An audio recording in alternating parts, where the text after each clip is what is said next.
جب تک سیاسی اختلافات تھے ہر اختلاف قابل احترام، لیکن اب بات ہمارے گھر پہ آ گئی ہے جب کھلے عام ہمیں فوجیوں کو غدار کہا جا رہا ہے۔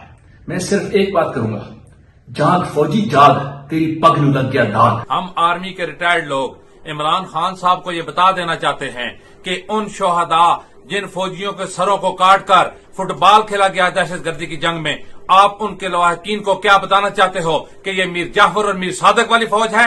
ایسا ہرگز نہیں ہے۔ اور آپ خانہ جنگی کی بات کرتے ہیں، خانہ جنگی اس ملک میں نہیں ہوگی۔ اس ملک کے تمام ریٹائرڈ آرمی کے لوگ اپنے سپہ سالار کے ساتھ شانہ بہ شانہ کھڑے ہیں۔ جو اس فوج کو غدار کہہ رہے ہیں وہ خود غدار ہیں، وہ اس ملک کے دشمن ہیں۔ پاکستان آرمی چیف یا کوئی بھی سولجر کچھ بھی ہو سکتا ہے، غدار نہیں۔ اور میری طرح کے ریٹائرڈ آفیسرز اور جوان جنرل باجوہ کے ساتھ کھڑے، اپنے چیف آرمی سٹاف کے ساتھ کھڑے۔ ہم اپنی قیادت کے ساتھ ہر وقت شانہ بہ شانہ کھڑے ہیں اور ہر قسم کی قربانی جو ماضی میں بھی پیش کرتے رہے ہیں اور آئندہ بھی پیش کرنے کے لیے تیار ہیں۔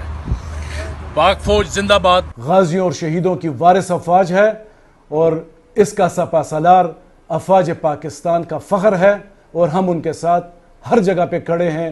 افواج پاکستان زندہ باد۔ ہم ایک منظم قوم ہیں، ہمیں اپنے فوج پر فخر ہے۔ ہماری عسکری افواج اور خصوصی طور پہ عسکری قیادت ملک سے غداری کا سوچ بھی نہیں سکتے ہیں۔ ایک فوجی کچھ بھی ہو سکتا ہے مگر غدار نہیں ہو سکتا۔ سیاستدان اپنے سیاست کریں اور پاک فوج کو جو ہے اپنے کام کرنے دیں اور ان کو خواہ مخواہ بدنام کرنے کی یہ جو ہے نا سازش نہ کریں۔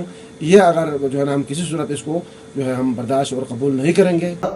یہ آپ کیا کر رہے ہیں؟ آپ فوج کے خلاف باتیں کیوں کر رہے ہیں؟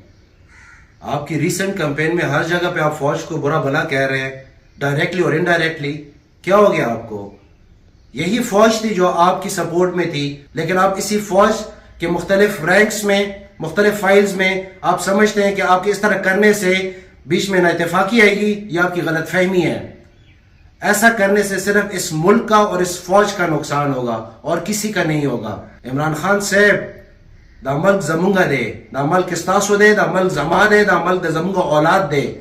راځئ چې د ملک ترقۍ دپاره موږ یو سره شو۔